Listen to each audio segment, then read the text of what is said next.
நாம் செய்த அதர்ம வினைகளை சரி செய்து தர்மத்தின் வழியில் வாழாத வரையில் அவ்வினையின் துன்பத்திலிருந்து நமக்கு விடுதலை என்பது கிடைக்காது போவது மட்டுமல்லாது பிறவி பயனான இறைவனின் பேரின்பத்தையும் அடைய முடியாதபடி ஆகிவிடும்.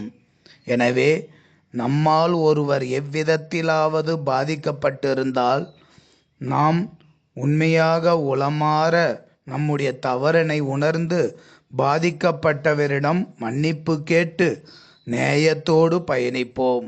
மேலும் நம் மீது யாராவது வீண் பழி அதர்மங்களை சுமத்தப்படும் போது நம்முடைய உள்ளம் உண்மை யாது என்பது நம் மனசாட்சிக்கும் நம்முடைய இறைவனுக்கும் தெரியும். ஆதலால் நம்மீது தவறு இருந்தால் நம்மை திருத்திக் கொள்ளுவோம். இல்லை என்றால் ஆன்ம நேயத்தை விடாது உள்ளத்துக்குள் சிரித்து கொள்ளுவோம். ஊக்கம் திருக்குறள். பிறர்க்கு இன்னா முற்பகல் செய்யின் தமக்கு இன்னா பிற்பகல் தாமே வரும். இன்னா செய்தாரை ஒருத்தல் அவர் நாண நன்மையும் செய்துவிடல். மேலும் திருவருட்பா.